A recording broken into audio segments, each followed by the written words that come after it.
Did you know that you can come to the Rimac campus and have a factory tour and see everything?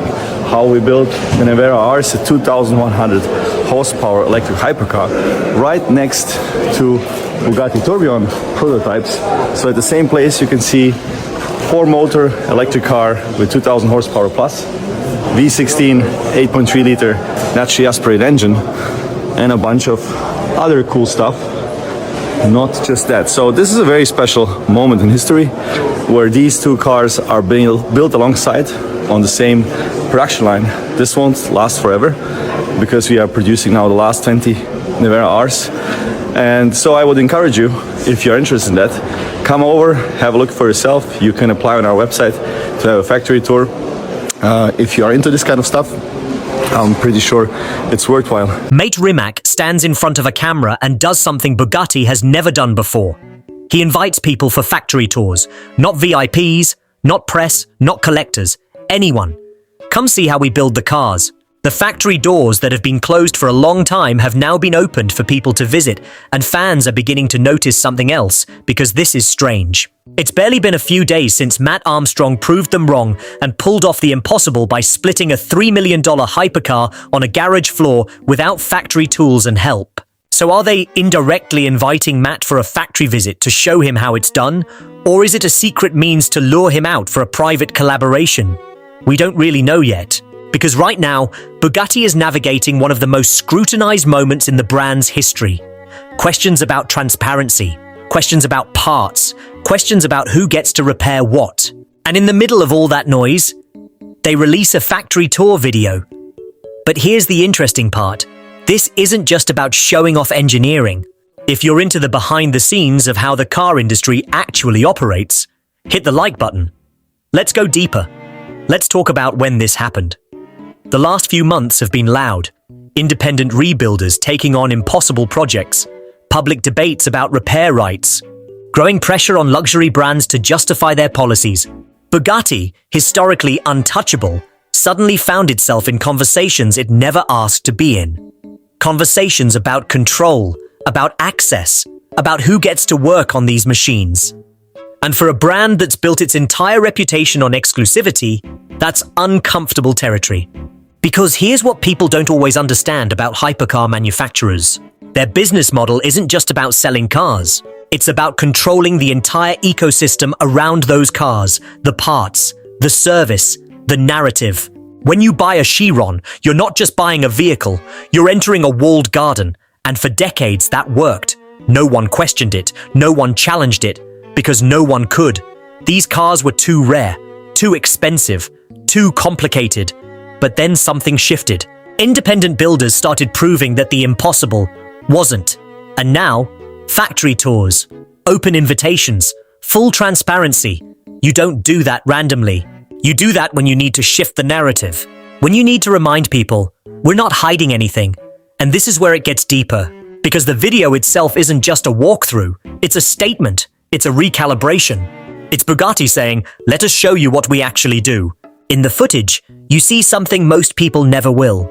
A Bugatti Chiron, split in half, not damaged, not crashed, intentionally disassembled, at the factory, with precision tooling, with factory-trained technicians, with every system documented, controlled, measured.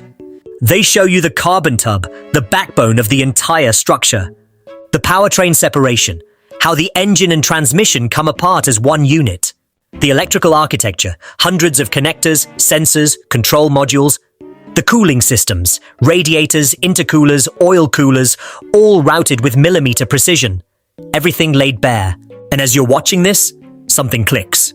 Because this exact process, this exact split, just happened somewhere else. Outside the factory, without the manuals, without the tooling, without the support network. Matt Armstrong split a Chiron in his workshop with a team of independent mechanics.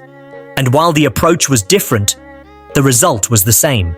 The car came apart, the systems were accessed, the impossible became possible.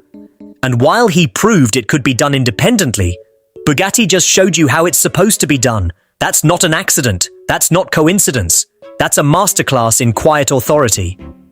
It's Bugatti saying, yes, it can be done outside our walls, But look at what we have. Look at the precision. Look at the knowledge. Look at the infrastructure. This is the difference between replicating something and mastering it. And here's where the layers start to stack, because this video does multiple things at once. Now let's talk about who this video is really for. On the surface, it's for enthusiasts, for potential buyers, for anyone curious about hypercar manufacturing. People who will never own one of these cars, but love understanding how they're made. But the subtext? That's more interesting. Mate says it plainly. Come visit, see the process, ask questions, no restrictions mentioned, no gatekeeping implied. Which means, technically, anyone could request access. Journalists, YouTubers, independent mechanics. Even someone rebuilding a Chiron in their garage. Now, I'm not saying this was aimed at one person, but I am saying the timing makes it impossible to ignore, because think about the optics.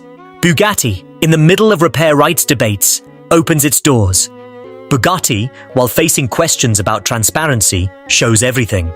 Bugatti, at the exact moment independent rebuilders are challenging the status quo, extends an invitation to anyone. That's not defensive, that's not reactive, that's calculated, and this is where the psychology gets layered, because what Bugatti just did, it flipped the script.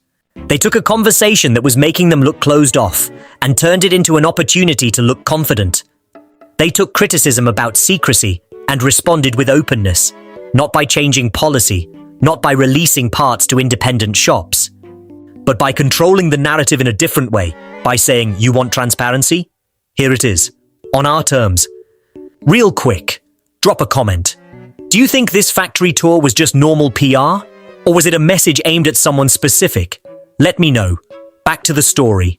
Here's what just happened. For weeks, the conversation around Bugatti has been, why won't they release parts? Why is everything so controlled?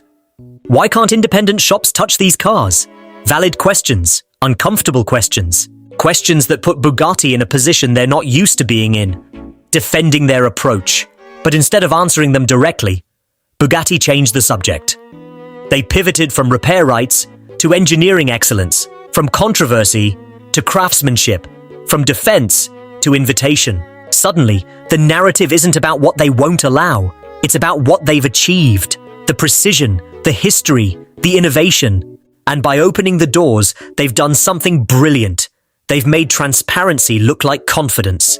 They've made access look like generosity. When in reality, nothing has actually changed. The parts are still controlled. The service network is still exclusive. The policies are still the same. But the perception? That's shifted. And in the world of luxury brands, perception is everything. But there's another element at play here: scarcity. In the video, you see multiple Chirons being built side by side. You see the craftsmanship, the attention, the legacy. And you're reminded, these cars aren't mass-produced. They're hand-assembled, limited, rare. Only a few hundred will ever exist. Each one takes months to build. Each one represents thousands of hours of labor. And by showing that process, by letting people in, Bugatti reinforces something emotional. This isn't just a car. It's a moment in automotive history.